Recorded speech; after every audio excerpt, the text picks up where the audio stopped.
right, ladies and gentlemen. Turn down the fun.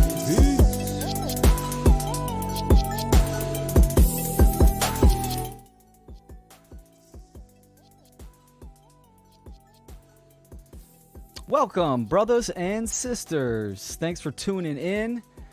I'm excited. Had a little tech ups and downs in the beginning, but I'm here.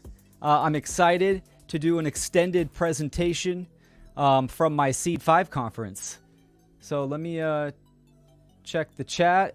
Everything coming through clear. Looks like it. I'm very excited. The Seed 5 conference was just a huge success. I mean, there were so many incredible presentations. The knowledge that was presented, the aesthetics, the way it flowed. It was fantastic. I had a blast. And of course, I did a presentation titled Rites of Passage, Initiation Through Natural Law. And it was good. I think I got a really good response from people. But now we're here to do the extended version. I got, a good handful more slides. We're going to dive a little bit deeper. And this presentation is very important for the one that I'm going to do tomorrow at the same time, 6 p.m. Pacific, 9 p.m. Eastern, and that will be initiation into the one great work. They go hand in hand very nicely. So I'm excited for everyone that's tuning in, and it's going to be a good time. So if you're in the chat, say what's up, say where you're from. We're going to do a Q&A afterwards. So I'm excited for that as well. I welcome all types of feedback, pushback, questions, criticisms. The whole point of this presentation is about evolution, and that's what I'm doing in my personal journey as well. So I appreciate all you guys here, your time and attention. Thank you. Let's begin. So, let me get the logo down. So, Rites of Passage, Initiation Through Natural Law. Stick this over here. There we go.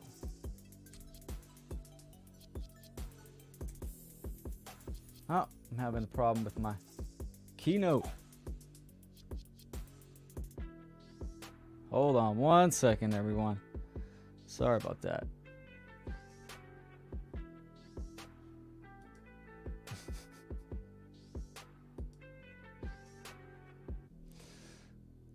Let me try to do this again. Technical difficulties. There we go. All right, play. Yes. All right. Okay, now we're good to go. It's fun being back in the streaming seat. I took a break for a while. I love streaming. I love being interactive with people, and you gotta knock the dust off it sometimes. So, share screen.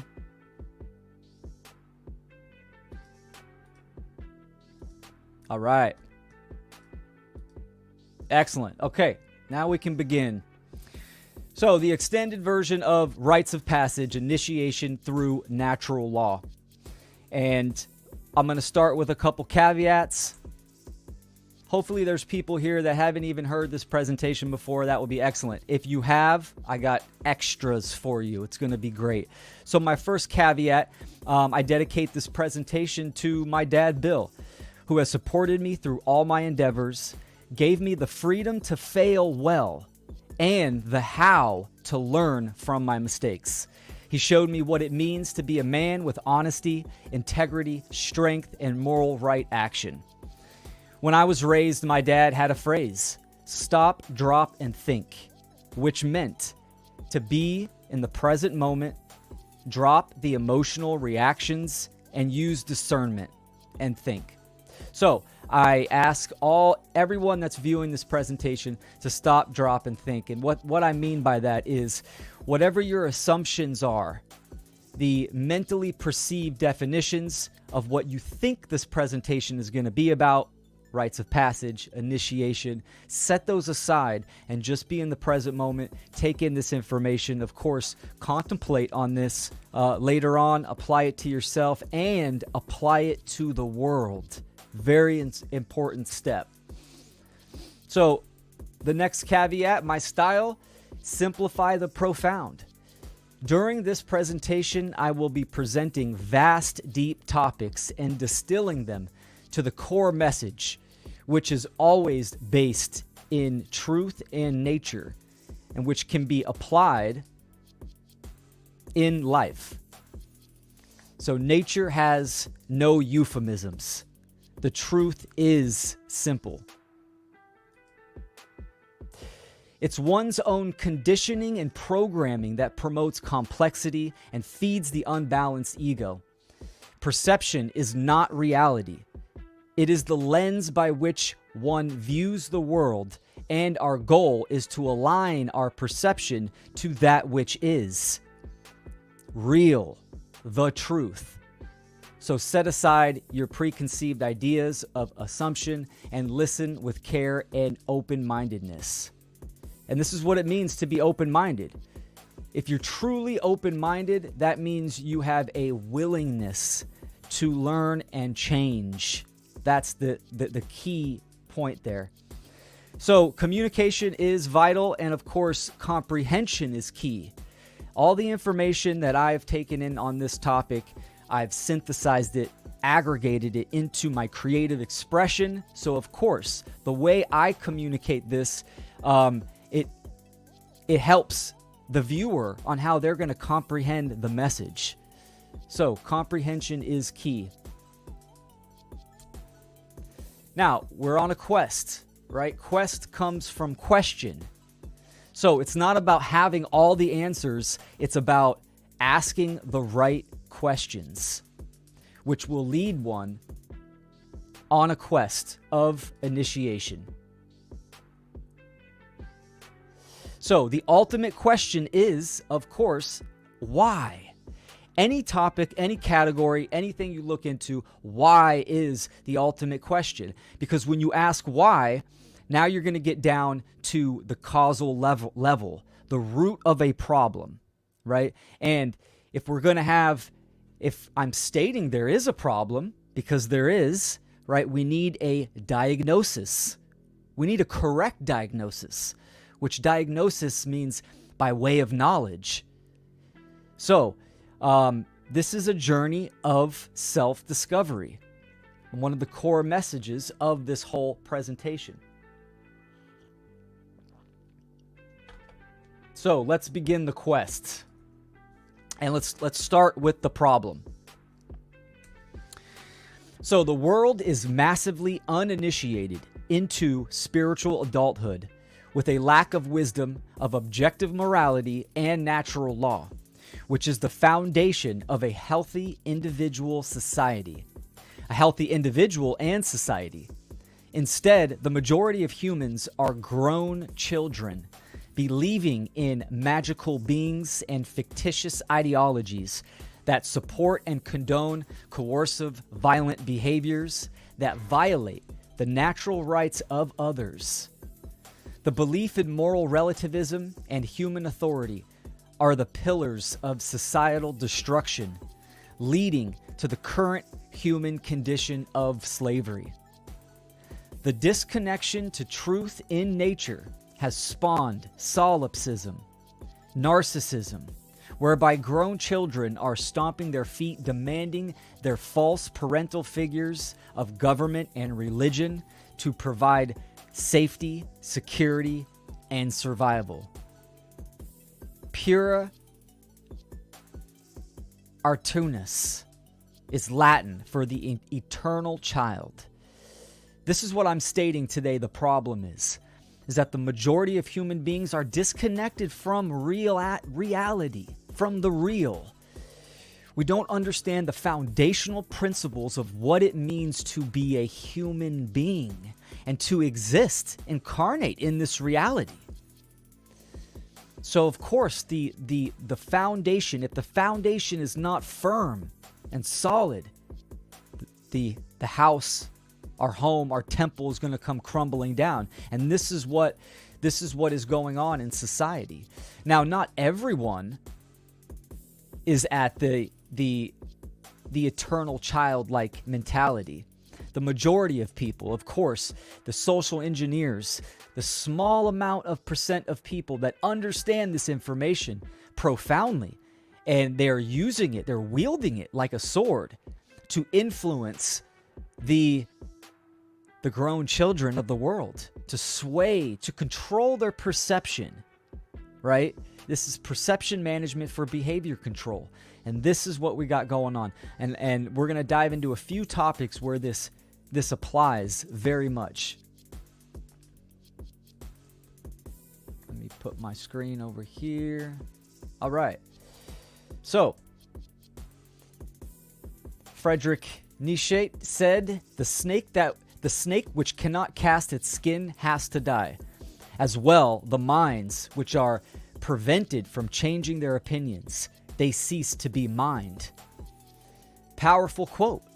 If we don't evolve individually, right? The collective is comprised of the individuals.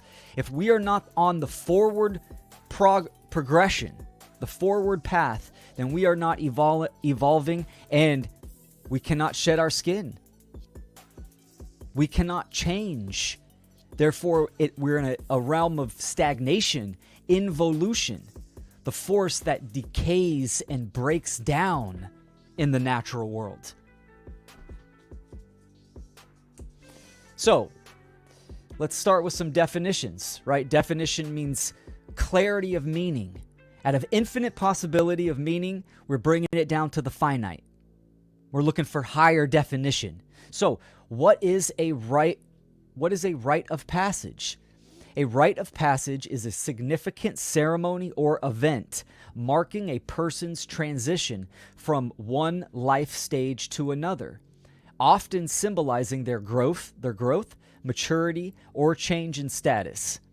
Cultures around the world and throughout history performed rites of passage with some important common factors. A rite of passage includes a process called initiation. So a rite of passage, right? Passage, you're passing through the corridor of time. A rite is a ritual. A ritual is something you perform, like your daily ritual. What do you do in the morning? It's a habit. It's something that you perform, right? So this is a transformational marker in life. And this presentation is not about reverting to the past, going to the old ways. It's very much about ancient and hidden knowledge that is based in truth, because truth itself is eternal. It always will withstand the test of time. So this is about ancient knowledge and wisdom and applying it today. It has to be applicable in real life, in modern life. So rites of passage, we have many today that people participate in.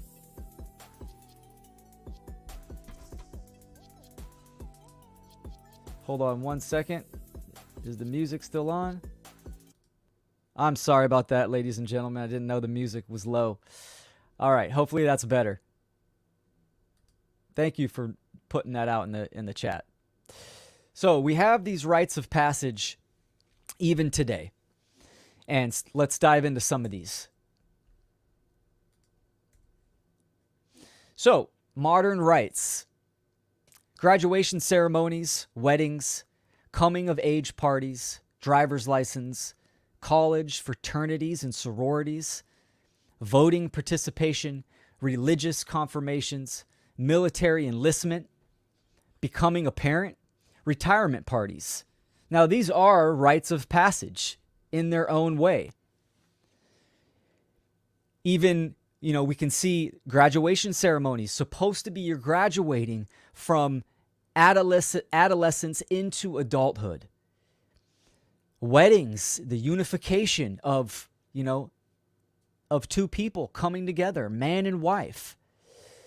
Coming of age parties, the kensietas and the bar mitzvahs, are still active today. Driver's license is obviously a supposed to be a passage of you.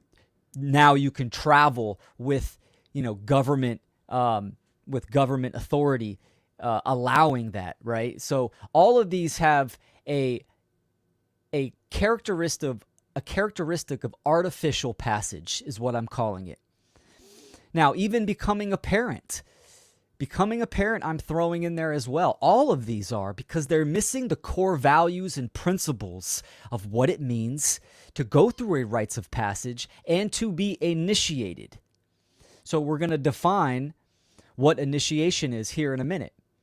But if we look at some of these, military enlistment, the program in the conditioned people, the youth think that enlisting into the military is something virtuous, right? Like it's virtuous to kill innocent people or do the bidding of the ruling class, the master class, right? This is what this is. They think they're going to get discipline and they're going to become a man or a woman, right?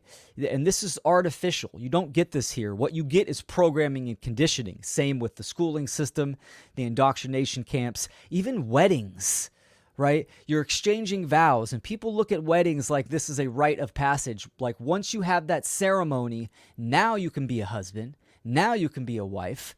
When that's not the case, right? You're a wife or a husband when you start dating. It's a state of mind. It's value and principles is what it is. So all of these are lacking in very important wisdom, and we're going to dive into that wisdom today. So what is initiation? Initiation, Latin, initium, means a beginning, an entrance, enter upon. Initiation means beginning. Simply put. So initiation is the beginning of a transformational process in an individual. Many cultures had different ceremonies, but the intent and meaning of initiation had common factors with a sole purpose. Initiation is the oldest system of spiritual instruction and was deemed vital, necessary, and an integral process for healthy individual development, which leads to healthy communal survival. Again, individual, then the community. So initiation, we look at any event in our life, whether it's negative or positive. If it's a significant event or time period, it is an invitation of initiation. It means you are beginning something, whether that be a health crisis, getting into a new line of work, having a new purpose, anything like this. It's vital to your life. It's a huge event. And that event is the beginning of a process that people lack knowledge of. All major life events, negative or positive, are invitations of initiation, an opportunity to process an experience, learn a lesson, transmute the knowledge, and transform one's self towards evolutionary consciousness. Initiation, or beginning, is setting foot on the spiritual path, but to walk the distance is a free will choice. Initiation is not optional, nor the consequences. Meaning that we live life. This is what we're here to do. We're here to learn, experience, and grow and evolve in consciousness. There's no way around it. We are going to experience events in our life. We are going to go through things in our life that are going to have a huge impact on us. That is not optional, right? So these events start, they begin. The consequences, whether you choose to participate, there's going to be consequences regardless, whether you participate or you do not participate. So the world is not here to make you happy. It is here to make you conscious. We are here to become aware, to become in this time period, to be aware of ourselves and what is going on in reality. This is vital to have that awareness, especially with all the bullshit going on today. This is why I do this work. I do it, obviously, the work is done on oneself first, but then you need to put it into action to inspire others. So initiation, there's a process that we're going to dive into. And there is a word that is not commonly named, and this is the liminal space. So liminal, it means threshold. That's what it means. Relating to or situated at a sensory threshold, barely perceivable or capable of eliciting a response. It's also the intermediate state of a phase or a condition. It's the in-between phase, the transitional phase. Now, the first definition of a sensory threshold, or barely perceivable, this is because this space is internal. It takes our inner eye. It's not perceived by the five senses, right? So it's barely perceivable. This is internal work. All initiation, the process of initiation, transpires in the liminal space, the in-between. You have two rooms. The hallway in between is the liminal space. It's the transition from walking from one room to another. So when you ignore the invitations of initiation, that unresolved energy from lack of integration anchors below into the shadow of the unconscious. The compounding of unfinished beginnings or initiations will most certainly affect behavior until it has been properly processed. So most of humanity resides in this state, which is one of the main reasons victim mentality and narcissism is so prevalent, and also ignorance as well. So the world is massively uninitiated. The social engineers call them the unbegun. It's a mocking phrase, meaning that everything, all the material, the prima materium is right there in front of them, and they have not done the initiatory process of becoming an awakened human being, an aware human being. So they also call them the walking dead. So this is the unfinished initiation, and this is where the majority of people are in. And I'm going to focus on two categories of people here in a minute, but we need to dissect the initiatory process a little more. So there are three phases of a rites of passage. Number one, separation. Number two, liminal. And number three, integration. Now, I color-coded these as well in correspondence to the trivium process of truth discovery, which is critical thinking. It's also the building blocks of manifesting reality, right? So knowledge, understanding, and wisdom. Also, the three aspects of consciousness: thought, emotion, and action. These all coincide with each other. So the first phase of separation or dissolution, right? This is a radical severance of worldview and identity.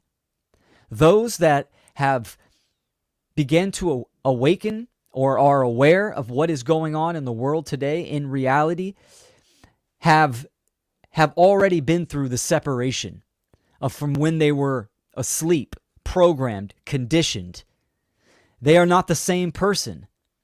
So this is the disintegration process of how you thought the world was and who you thought you were then, right? And there's a lot of people that have already been through this process. The next phase, the liminal space, is the transition. It's also understanding. It's also emotion, right? Because it's internal process of doing the emotional work. Just like step one is thought. It always starts from the first law of nature, the first natural law principle of mentalism, your state of mind. This is where the change begins. You recognize there's an issue. In the liminal space, it is emotional, deep work that we are doing. It's the processing phase as well. So this is initiation and transformation occurs in the threshold of liminal space, the in-between self. And phase 3 is integration, which is rebirth. It's also wisdom, action, and output. From the transitional stage, the initiation process, you are now a totally different person with a totally different worldview. You have been reborn, right? You are applying wisdom. Wisdom is knowledge applied. The knowledge, the grammar that you have gained during the separation phase, then you processed it using logic and understanding, and now you have wisdom where you can output your knowledge into behavior and take action and activate. This is where unity consciousness embodies activation, right? Where you're unified thoughts, emotions, and actions. So these are the phases of a rites of passage: separation, liminal, integration, old self, in-between self, and new self. Now, that liminal space right there in the middle, this is where people are lacking. Obviously, there's a lot of people that haven't even been through the dissolution phase. The majority of people are there, but a lot of people have came into the awareness of what's going on from, all the psyops, the pandemic. 9/11 was another one. There's all these dialectics and events that are going on that are making people more aware, and they are questioning things. They are setting foot onto the path of the quest, but they go no further. That's it. And they stay stuck in the liminal space. So the two categories that I want to focus on is the coming of age category, where young people are beginning that process, that phase of becoming an adult. This is the first category. So let's lay some groundwork and talk about brain development. So there are 5 major brain surges of neurons during early human development. These stages are crucial opportunities of growth and transformation. We have birth to 1 year old, 3 to 4, 7 to 8, 11 to 12, 15 to 18. Now, these brain surges are parts of the brain that are coming online and they are activating, right? Obviously, from birth to 7 to 8 years old, this is the formative years, the formatting years, which is vital. One of the most crucial and important stages of a young being's life, because this is laying down the operating systems, the principles by which the being, as the being grows up and gets into adolescence and adulthood, is going to filter all this information through their formative years. It has a huge impact on who they are going to become, and that's a vital stage. Now, 11 to 12, 15 to 18. Obviously, 11 to 12, the process of adolescence has begun. Puberty is starting to take into effect. And then we have, by 15, full-blown puberty. And it can be as late as late of 18 as well. But mainly around 12 to 15 is this time phrase where the biggest brain surge occurs, where the sensory pathways, both hemispheres of the brain, the left and right, the higher cognitive functions are coming online. It's also connecting the heart space, which is also known as the heart brain, and the guts. right? Which is the gut brain as well. So the three brains. So the whole being is coming online. Now, this surge of neurons, it's no coincidence, right? That nature and this how we operate. Now, especially for young men, for boys, there's the feeling of it's the spark of purpose. For boys, testosterone is developing, which is fire, and they really are seeking purpose. Same with women as well, young girls, right? They're seeking more of meaning as well. Meaning is a feminine aspect. Purpose is an action. It's an active principle, more a masculine. Now, the problem is that if correct application, i.e., rites of passage, integration, transformation, does not occur during this time period of the coming of age, then the child seeks it elsewhere.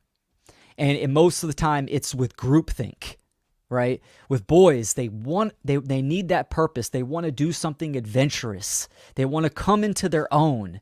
And if they don't get that purpose, then they will align with group mentality. So this is important to know because we're going to get into bridging the threshold. So in the tapestry of human existence, there are moments that define who we are. They are the threads that weave the fabric of our identity, connecting our past to our present and guiding us into the future. One such pivotal moment is the coming of age rite of passage, a timeless tradition celebrated across cultures and continents. It is a transformative journey, a bridge from innocence to responsibility, and a testament to the power of community and tradition, or lack thereof. Every ancient culture in the world deemed the initiation of adolescence into adulthood as the most important rite of passage. This time period, the coming of age. Now think about what I stated with the problem. The problem I'm stating in this presentation is that the majority of human beings on this planet currently are children. They're spiritual children because of their lack of natural law, natural principles, the truth. And during this time period, this is vital to discover purpose, meaning, natural law, and moral principles. So because we have that lack, right, those that are aware can see the issues. We can observe the problems in society. And we have a crisis. So that crisis is suicide amongst teenagers is at an all-time high. Why?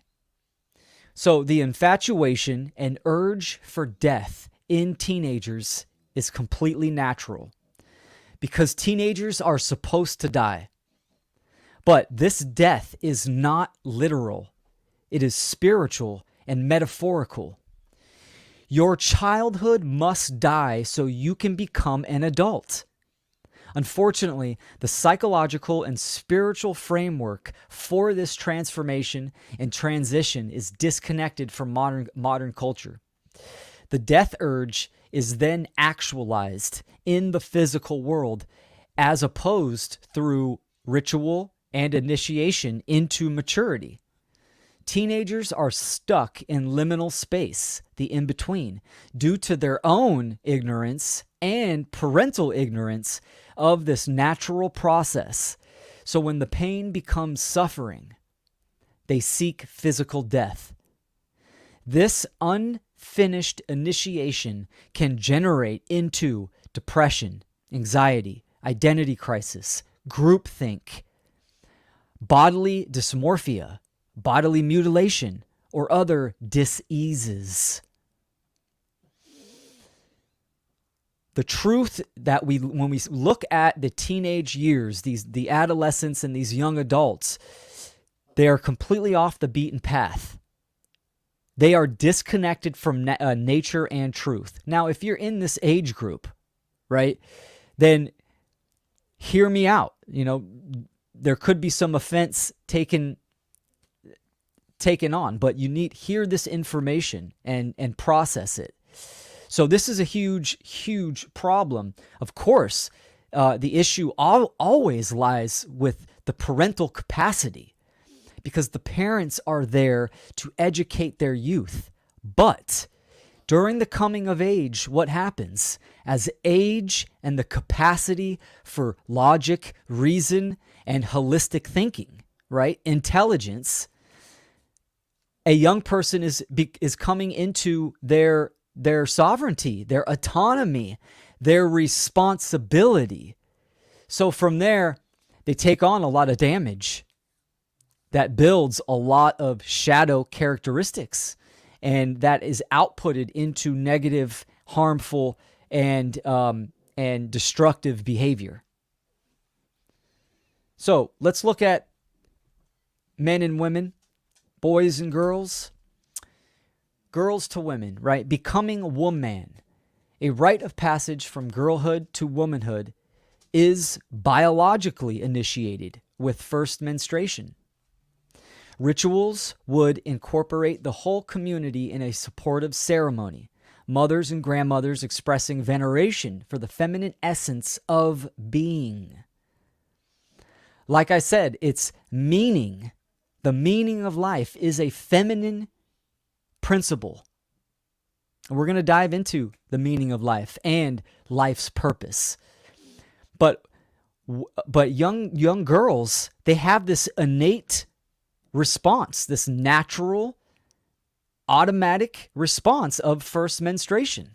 It is obvious that they are going through this process. Now, there's the lack of knowledge and wisdom that is there for young girls to understand what it means to be a woman, to embody their feminine essence of being, emotion. And this is lacking. So there was always a heavy emphasis in past cultures from boys to men. And there's a reason for that. A rite of passage from boyhood into manhood is very much a physical and psychological ritual. This symbolic spiritual death of childhood from boys is the metaphysical separation from mother and the womb. The biological initiation for boys is the increased production of testosterone, which is a fire element, which is an extremely active element. Therefore, rituals were led by men to show the boy how to harness their spirit of doingness, action. This is a masculine principle. It's active. Now, why the emphasis on boys to men? Because, unlike women, boys do not have an obvious initiation of the coming of age. They can feel it inside of them with the energy and the spirit and, of testosterone, that fire building into them, right?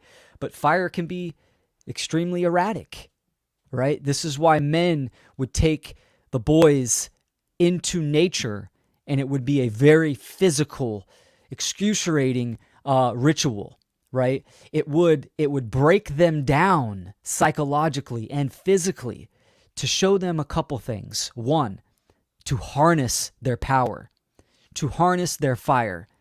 But also, as young boys tend to believe, they become ego dominant, where they're very self-centered, right? That this is a quality that young boys get.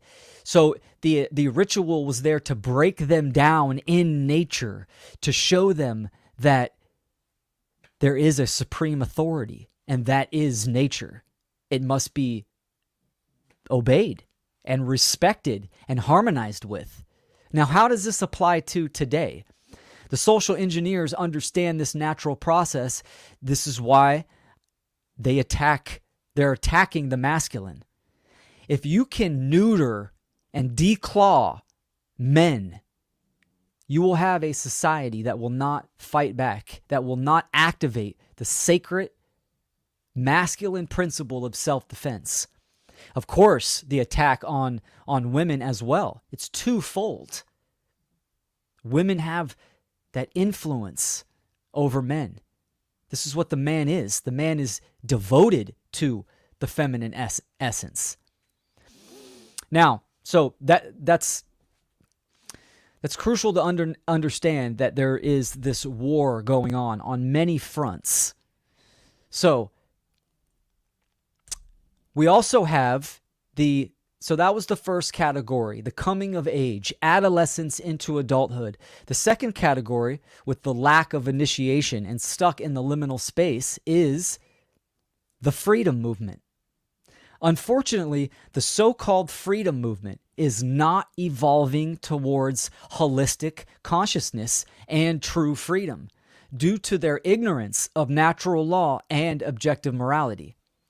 They are internally stagnant within the liminal space due to incorrect knowledge and lack of processing of the transitional phase.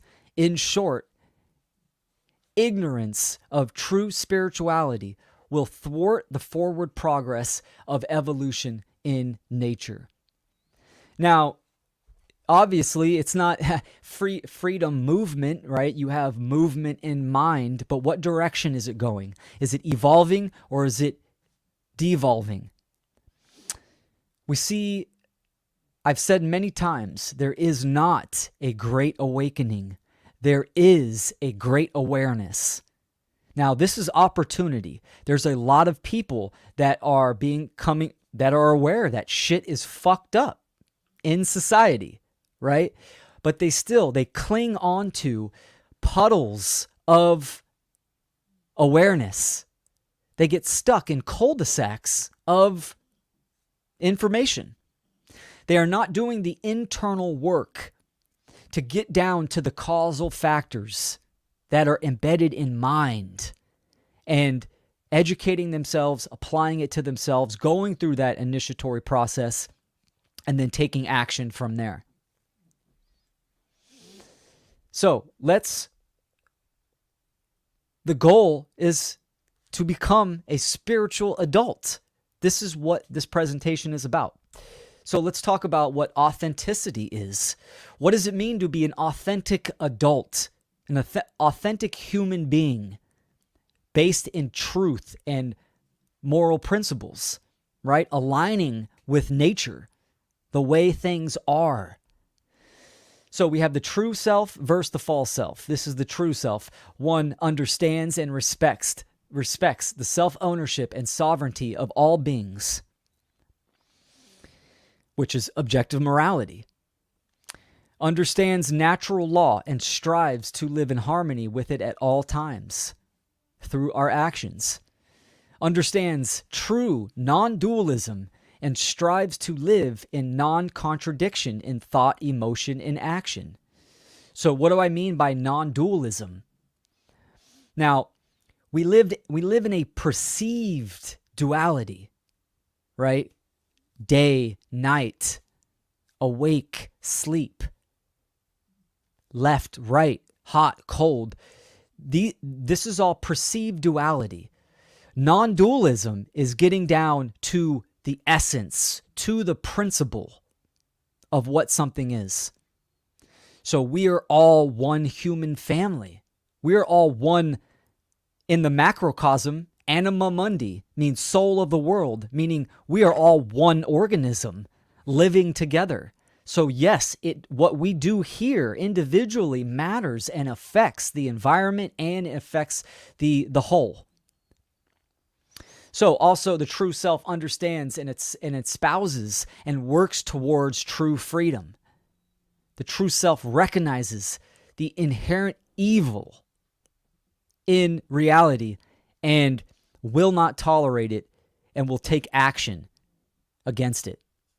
Right? Evil, not in the Christianity sense, the biblical sense. Evil as in to live backwards, to live in opposition to nature and natural law. So the true self worldview reflects the understanding that there is no real separation between self and others. Does not exist an ego identification or internal contradiction. Ego identification is that you identify with your persona. A person. This is what a person is. It's a persona. I am a construction worker. I am a teacher. I am a banker. I am a doctor, etc., etc. No, you are infinite consciousness having an experience to learn and grow and evolve your soul to become a moral being. That's what you are, right? So we need to understand these masks and these hats that, a lot of people are wearing and not identify with them. Internal contradiction means that as you think, so you feel, and so you act. The true self seeks to break down institutionalized belief systems that hold back the progress of consciousness. This is what religion is. Religion, relegare in Latin, to bind or to thwart from forward progress. So the belief in human authority, the belief in religion, cultural religions, that there needs to be a middleman between you and spirituality and creation and nature. The true self is concerned with the alleviation of suffering for all beings. Now let's look on the opposite spectrum of the false self. The false self obviously does not understand or respect self-ownership and sovereignty of all beings, does not understand natural law and lives in opposition with it due to its ignorance, lives in dualism, Republican, Democrat. I have to choose one. That's someone that's programmed, conditioned, living in dualism, right? And the false self cannot envision true freedom, seeks only to control. One that seeks control does not have control of themselves. This is why they seek external control. So the majority of people, obviously, their imagination is faint.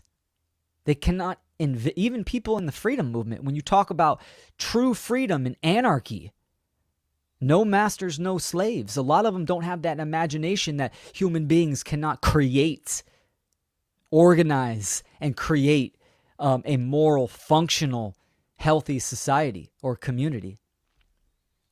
So this is the inauthentic. More aspects completely attached to a false separation worldview. This is where the atheists come into play and the materialists. Everything is matter.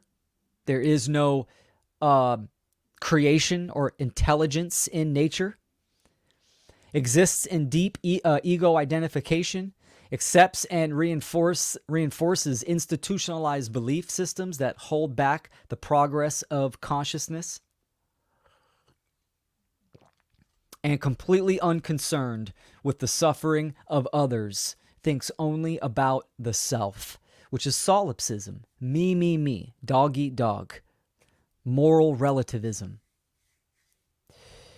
So, we definitely need a call to action. I wanted to throw this in here. This is a lot of presenters at the Seed 5 conference touched on the hero's journey. And this is important to know because this is a rites of passage. So the hero's journey is ancient. Ancient. This is embedded in all the mythos and the mythology, right? That there is this cycle of separation, liminal, transitional, and rebirth, right? This is what the hero's journey is. So I'll quickly go through, right? We have the call to adventure. Then you have your trials, and then you can see that on, this is the left image, right? We have departure, which is the separation. And then we have going into the unknown, the internal realm.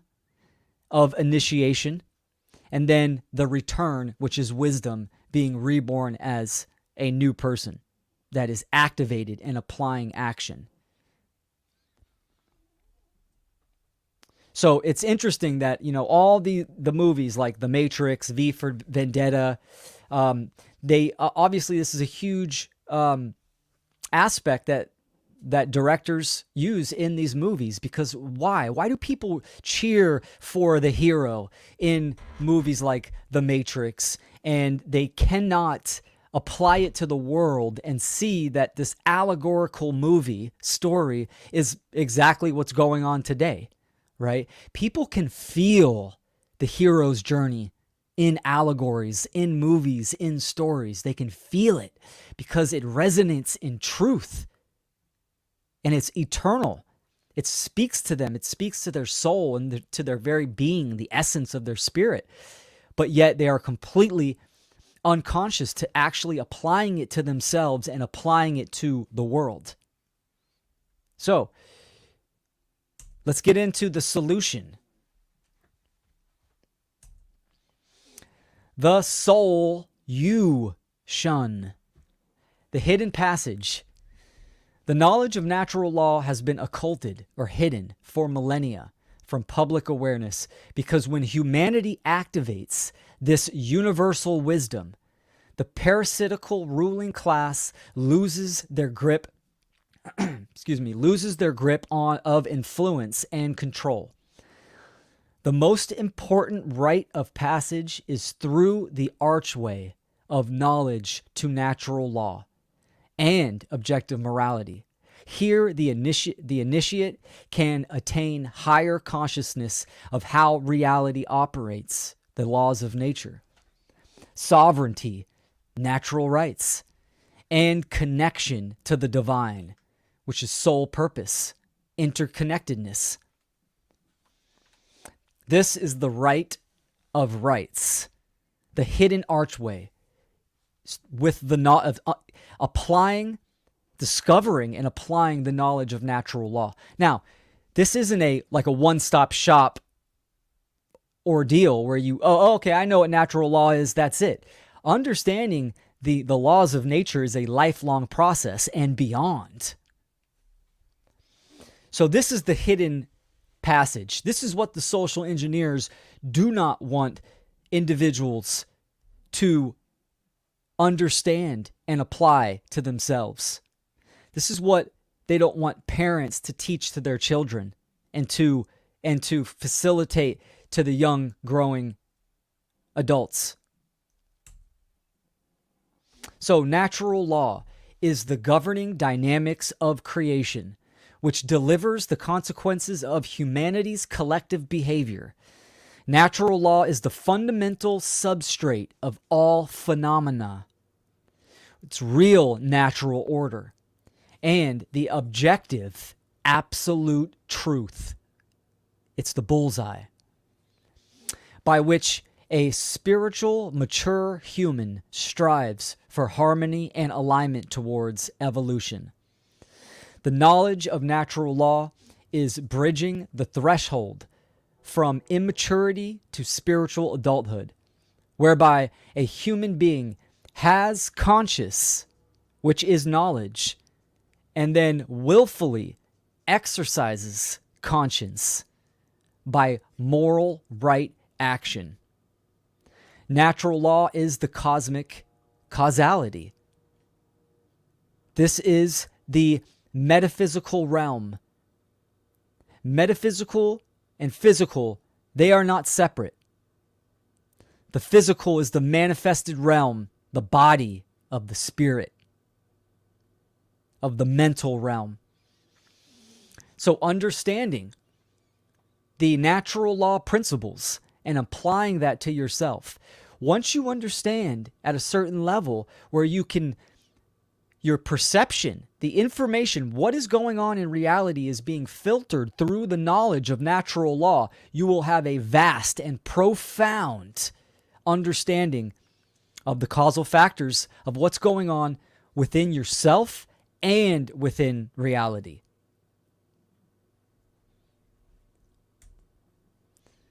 So the divine connection, becoming a holistic spiritual adult, recognizes the laws of nature as the only true law in reality.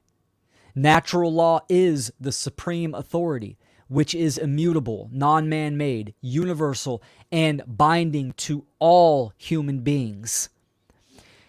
Human beings are not separate from nature. Instead, a part of the divine connection with the cosmic will for evolution, the universal intention. The meaning of life is freedom, and the purpose of life is evolution into higher consciousness of unique complexity and expansive beauty. This is what the cosmic will, the divine intention, this is what consciousness wants to do. It wants to evolve. It wants to expand and grow. This is what purpose is. Now, this is on the macro, right? The meaning of life is freedom and purpose of life is evolution. It's also in the individual. The meaning of a human's life is freedom, because freedom is infinite possibility. This is the state that we are trying to accomplish. We are trying to end slavery, which is the state of control and duress, constriction. We are trying to live in a state of freedom, which true freedom is infinite possibilities. Of course, that does not mean irresponsibility can be taking place, right? This is up to us, because we are having this experience. It is our ability to respond to nature, to reality, to ourselves, to respond correctly and morally. Our individual purpose of life. I'm here to influence and inspire others to look within themselves. That's my life purpose. Everyone else has their own dharma, their individual lessons that they want to learn in this lifetime. But regardless, it's towards evolution. It needs to be towards evolution in higher consciousness. Now, we're in a state of slavery. This changes the whole dynamic, because we do have the majority of people that are unconscious, and unfortunately, by them being unconscious and ignorant to moral principles and natural law, they affect the whole, and they are devolving humanity as a species. This is why more people need to go public, understand this information, and inspire others to wake the fuck up, right? So we can achieve this state of infinite possibility, of true freedom, freedom under natural law. And we also can pursue the deeper purpose of individuality. So the wise advisor. Nature is the mentor. So a mentor in Sanskrit is mantar, one who thinks. It also means to think. It's also an agent noun of mentos, which is intent, purpose, spirit, passion. So a mentor is a guide or a wise advisor, a stepping stone to elevate higher awareness or help progress the human vessel, a ship, forward into the journey of life. Mentorship is important for humans throughout life, but especially during the coming of age stage of adolescence. The ultimate mentor in every category is, of course, nature. The laws of nature are a guiding force towards evolution, and the deeper we understand natural law, the potential to live wiser increases. Nature is the ultimate mentor for humanity to look to learn, and evolve with.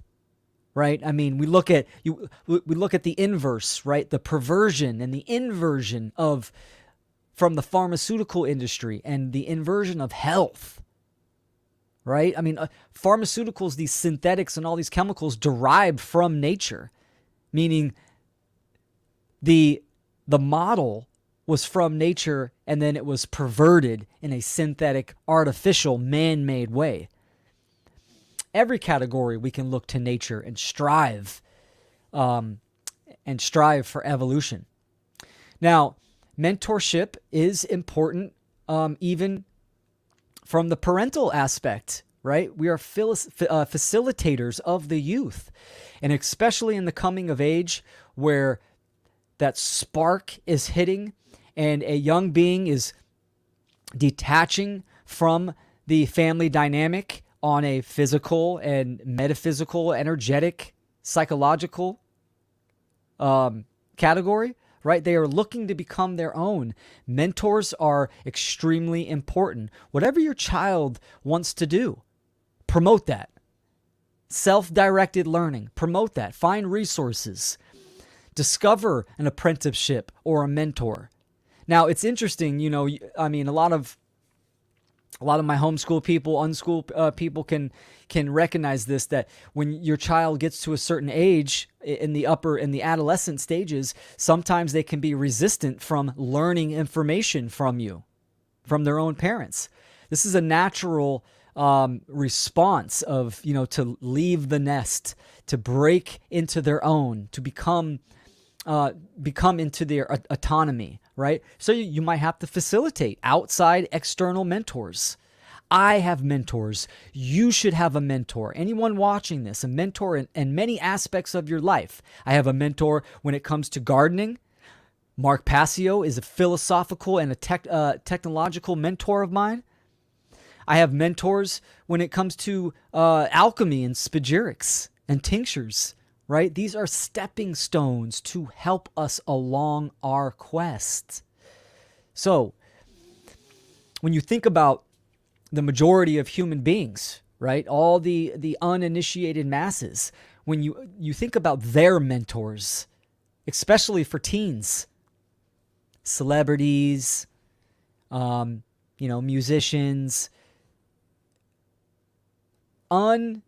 unfinished initiates, people that are not moral, that are not activated in wisdom. So, something to consider. So the rites of passage, this whole presentation is about evolving. Evolution is the force that is willing consciousness to move forward and expand into more complex forms. It's not just the biological propagation of genes. It is epigenetics, which means beyond genes.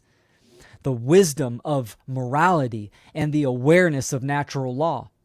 Genes can propagate physically, meaning people can have children and one can still be devolving due to their opposition metaphysically, in mind, to their state of mind. A rite of passage is the transference of universal wisdom from generation to generation as a tradition. We need to stop programming and conditioning our youth that the belief in human authority, that government is the way things are. Even religion, false religion. Rites of passage is about the propagation of universal wisdom, which obviously is based in truth and in nature. It's the knowledge of natural law and natural law principles. Evolution is moving forward. So, what are the steps of initiation? This is where people need to apply introspection on these steps. All the mystery schools talked about the same process. This is simplified. Number 1, stop lying, especially to yourself. Step 2, stop dreaming. which is cognitive dissonance, where you're thinking that reality is a certain way, then it is not. You're dreaming that you are a certain way when you are not. So this is what cognitive dissonance is. Number 3, learn how to think, which is the trivium process. This is the process of critical thinking, activating holistic intelligence, left brain and right brain, grammar, logic, rhetoric, knowledge, understanding, wisdom. Number 4, step 4 is live in the present moment. We need to be grounded within ourselves on who we are and what we are doing within our own lives, but also what is going on in reality. We need to be grounded. There's a lot of information and limiters of consciousness today was a great one. October 4th, right? The whole grid collapsed at whatever time it was. These are just cul-de-sacs for your mind. Where do you put your time and attention to? Very important. We need to be grounded. And step 5 is activate the physical body. The physical body is the receiver of the signal. It is our temple. It is our vehicle. If this breaks down, if we don't take care of it, then absolutely our mind, our cognitive function is going to decrease as well, and vice versa. So these 3 steps. Number 1 is always the hardest step for people. These are the steps that one would do within the liminal space, the transitional phase. These steps right here. So the steps of initiation, it's beginning, the liminal work. Now, we got a few more slides, and then I'll take questions. I appreciate you all for being here.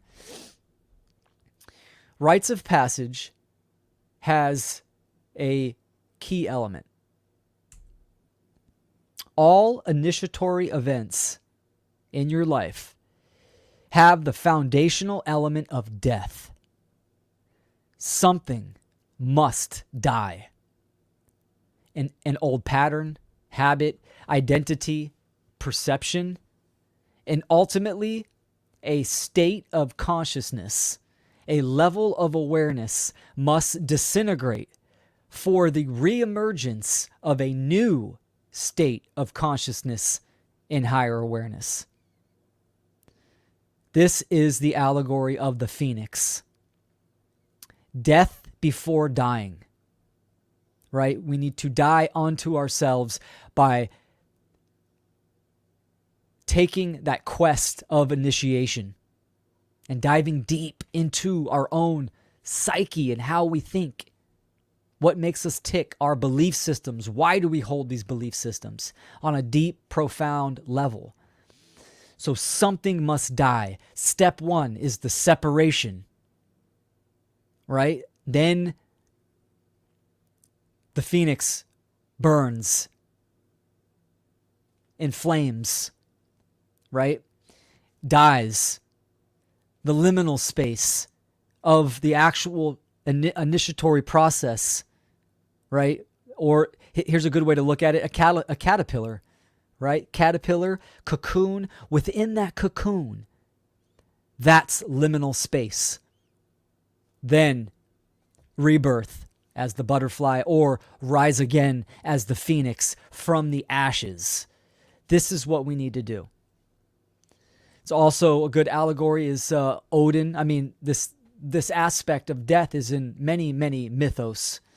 Jesus, Odin. Odin died upon himself, right? For self-knowledge, to learn more about himself and higher awareness and consciousness.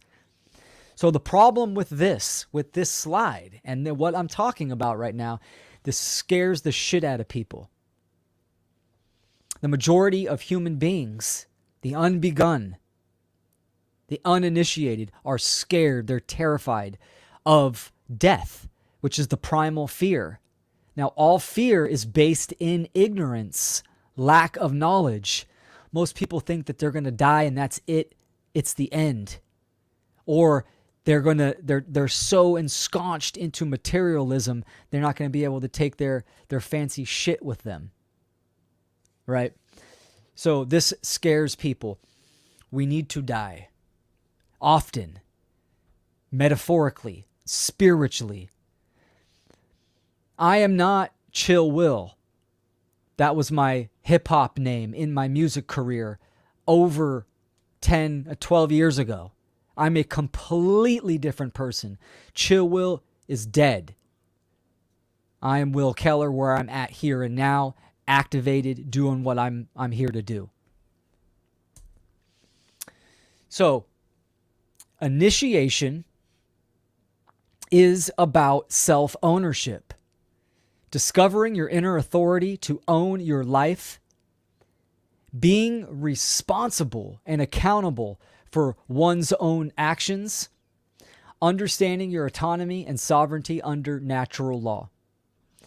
Initiation is becoming a moral human being. And so to initiate means to ignite, to inflame with the fire of truth and right action. This is what rites of passage, initiation is all about. Spiritual adulthood, understanding objective morality and natural law, self-ownership. Responsibility is our ability to respond and act. Key word. Becoming a mature human being is not just biological, physical development. It is also psychological, emotional, moral, metaphysical, and philosophical, which are all spiritual aspects that comprise a human being who understands the foundational framework of the self, the natural world, and what it means to be a good human being. In modern society, all of these aspects are deflected, ignored, inverted, occulted, and misguided, which can be observed in the aggregate human condition. When you understand the causal factors, then you know definitively, as morality increases, freedom increases. As morality decreases, freedom decreases. And we are ensconced in enslavement. And we will continue down that path of involution. This is what this path is. It's the breaking down and it's decaying, all the way down to our complete destruction, to reset and for nature to reset and give the next ones a chance. The hours may be long and the teacher cruel, but each of us must walk that path, and the only ones ready to go onward are those who have passed through the gateway of experience. Manly P. Hall. Beautiful quote. We need to walk through that gateway, that archway, that passage of initiation to activate and take action in this day and age. So, we need to face ourselves. Modern initiation, one does not need to survive in the jungle and fight a bear or accomplish 20 ayahuasca retreats or be suspended in a dark cave for weeks to become initiated. In fact, the hardest process of facing yourself is to be done in the mirror. By exploring your internal ecology, breaking down false axioms, illuminating the dark alleys of your own psyche, and distilling the soul with pure honesty, courage, and the will for change. That is the great work. The great work is the internal process of facing yourself. Once you do that, then you can do the one great work and take action in the real world. So it's time to grow up, humanity, and relinquish that which binds back our forward progress. It's time to embrace the metamorphosis of real change through initiation, to ignite willpower, exercise conscience, and participate in the one great work of ending human slavery. The responsibility is within your own life to activate true spiritual evolution for truth, love, and freedom. You are a living mystery school. It's time to begin the process of dismantling and distilling the false ideologies that are immoral and in opposition to nature and truth. The first step is being brutally honest with yourself on all levels. This is a stepwise progression of course correction. Just as there are no right angles in nature, there are no sudden cures or fixes in this journey of self-discovery. The spiral ritual is a path of willpower, courage, integrity, care, and justice. And what you do on a day-to-day basis will determine the whole. Embrace psychological death of oneself like the phoenix rising from its ashes. You too must rise from the stagnant beliefs and awaken to your true self. This process is continuous, as change is continual, and the consequences for all choices are inevitable. This is your responsibility. Begin. Ladies and gentlemen, that is my presentation. Again, I'll give a shout out to the Seed Truth Academy that hosted the Seed 5 Metamorphosis Conference. Fantastic event. I highly recommend people go check out all the presentations there. Support Seed Truth Academy. So thank you so much for checking out this extended version of this presentation, and I will take some questions and some feedback. Oh, wow, there's a lot of responses. I love it. If anyone has a question, now would be the time to put it in there. It'll take some time to kind of go through everything. So,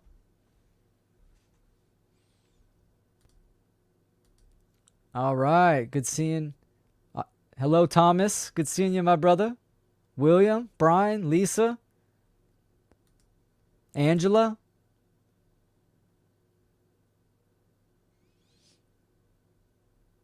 Hex Proof Anarchist, my brother. What's up?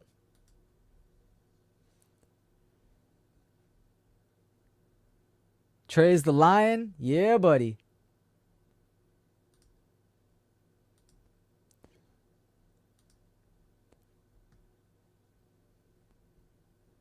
Hey, Patty.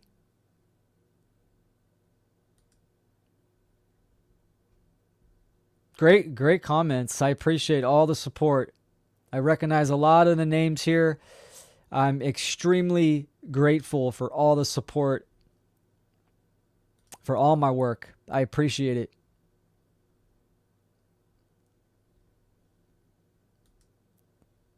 What's up, John? Great presentation. Began in the late 70s. Actually, excellent. Yeah, no, it's an ongoing process. When we think about, the freedom movement today, the so-called freedom movement, and all these people, I have nothing against current events, but what is the solution, right? So all the people, all the alternative media, they constantly fixate and focus on the current events and all these dialectics, but they do not provide a solution. They don't talk about objective morality and natural law. All right, Angela's got a question. Excellent. Do you think many scholars in the freedom arena find initiation necessary, and why? Great question. I think, a lot of this information that I'm talking about, this is occultism. This is what the realm of occultism is. But when, many people hear like a term like initiation, right? They kind of put it in like the woo-woo category. They don't understand what it actually means. So there's this process of unlearning, deprogramming oneself. I mean, anyone knows me, I'm a word junkie. I love words. I love going to the origin of words. What is the etymology? What's the original vibratory meaning of a word? And just doing that can shatter your worldview. So I think, a lot of scholars think they don't need to go through the initiatory process, but they do. And we know this because we can observe the effects in reality. We can see how many people are still in the quote unquote freedom arena, are still abdicating for government, RFK. They're still abdicating for all these artificial pathways. They are not you can gauge on how aware a society is on how often they talk about objective morality or natural law. Actually, both must be discussed. So I think they, I come from the study of the occult. Now, a lot of that information needs to be decoded. You have to educate yourself on that aspect. Mark Passio, the greatest person that has decoded and synthesized the occult, the knowledge into a digestible and modern condentation so people can understand it. I think that's extremely vital.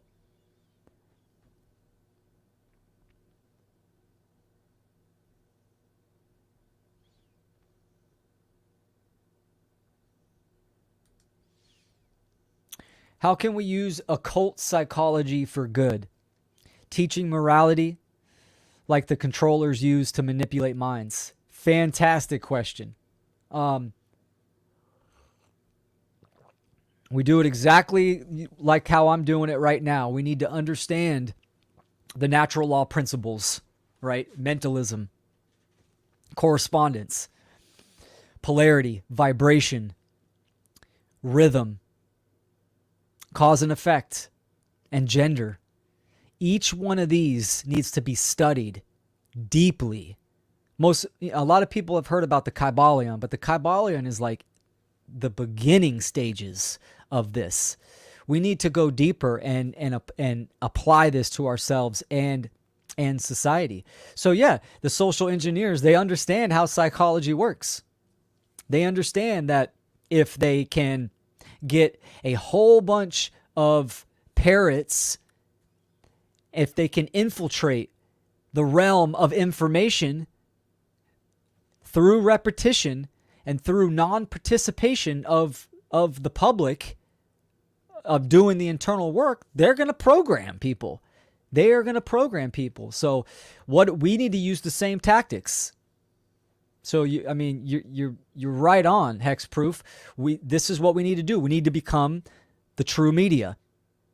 We need to get as many people out there in the public arena speaking about natural law. So we're using the same tactics. My presentation tomorrow is going to be really good for this, for solutions, right? Let me pull it up. Initiation into the one great work. It's going to be very, very solution-based. It's an excellent prequel or sequel to this presentation. I think a lot of people are going to like it. And also, it's an extension of the initiation process that I discussed here today. So there's going to be some valuable stuff in there. What's up, Patrick? Do unto others what would do unto you. Don't do unto... Yep, absolutely.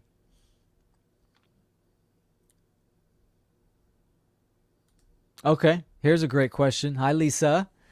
Are there ways to tell if you're really being honest with yourself? How do you know if you're going too easy on yourself or too hard? Great, great question. Um, well, we need to understand, we need to utilize the aspects of consciousness, your emotion as well. That voice inside you, when you listen to it more and you pay attention and focus, it will get louder and more predominant. If you think you're going too hard on yourself, you need to look there. By putting focus on your triggers, this is where you're going to get down to the causal issues of your psyche. Observing and paying attention to what pisses you off and what upsets you about yourself and about reality. I don't get offended easily. I do not get offended. I'm very well grounded within my own being. But what does piss me off is slavery, is the current state of the world. That pisses me off. If that makes me upset and I'm taking action towards that, what does that say about my psyche and my character? So we can do the process of reduction within ourselves, and when we're striking the nerve within ourselves, walk that path. So I don't know, hopefully that will answer some of the questions, but observing our triggers, our intuition as well. This is part of intelligence, right? Having the logical and the analytical capacity is one part of the puzzle of our brain, right? We need that creative and intuitive capacity as well. We feel what is wrong. We can feel what is right. We can feel what we're lying to ourselves about.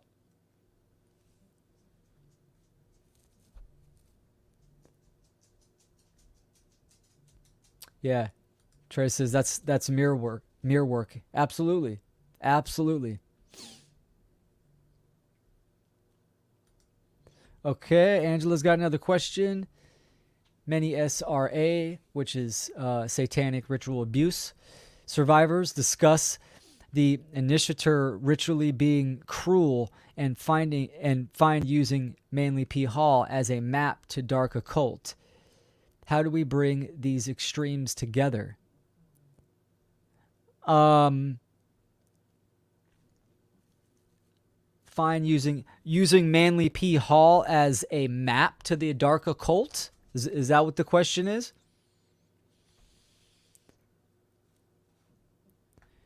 This is what the SRA survivors were discussing, that the initiators were using Manly P. Hall as a map to the dark occult. If Manly P. Hall is one of the greatest minds out there for synthesizing and aggregating the occult. So, I mean, if someone...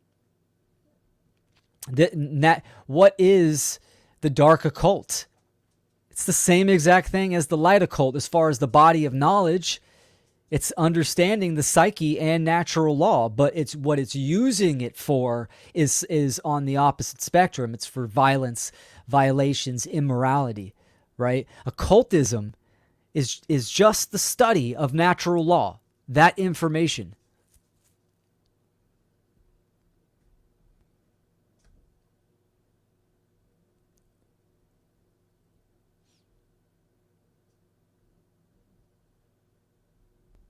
Yep, Patrick says living by natural law principles is the solution.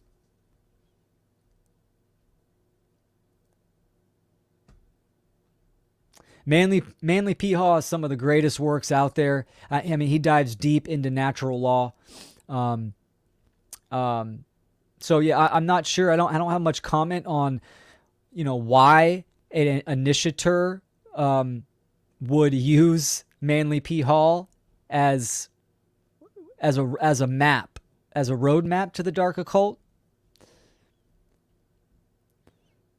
That's just someone understanding the occult and then using it for dark dark purposes.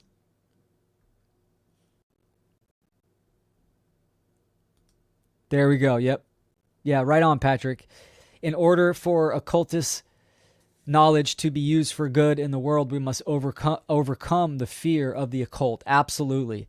Yeah, that's another trigger word, right? And going back to triggers, right?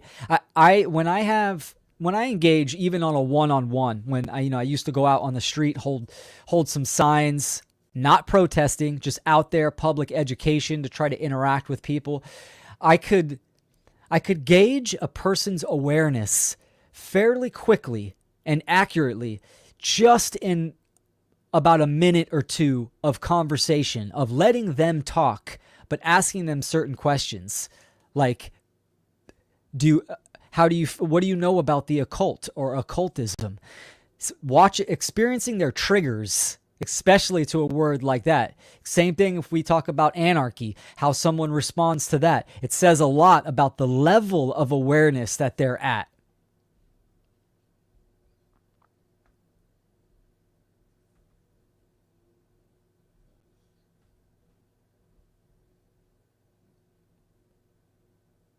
Handler. Patty says the handler was using Manly P. Hall as a roadmap. Yeah.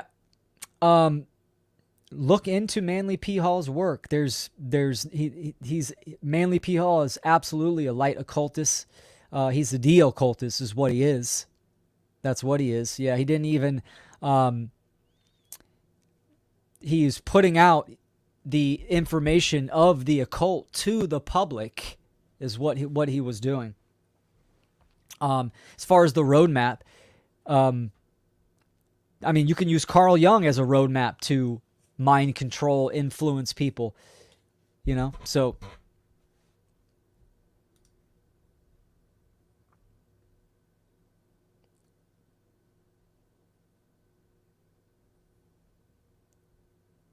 Excellent.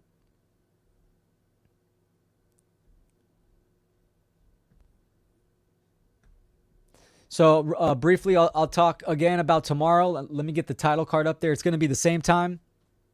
And it's going to be great. I did this presentation to a private group. A lot of the people were in Australia and other parts of the world. Fantastic group of people. But it was a private presentation. I have added to that, and now I'm going to do it for the public. Why is it? Oh, there we go. Initiation into the great work. So I'm excited. Let me see.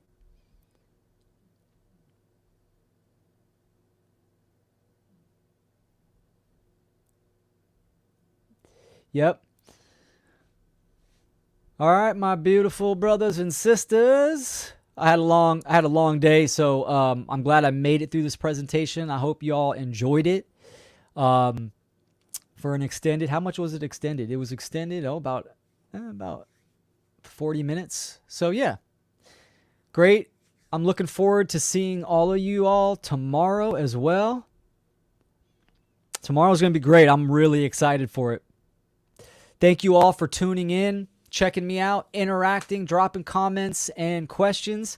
I appreciate you all, and I will see you tomorrow. Seek truth and speak truth, y'all.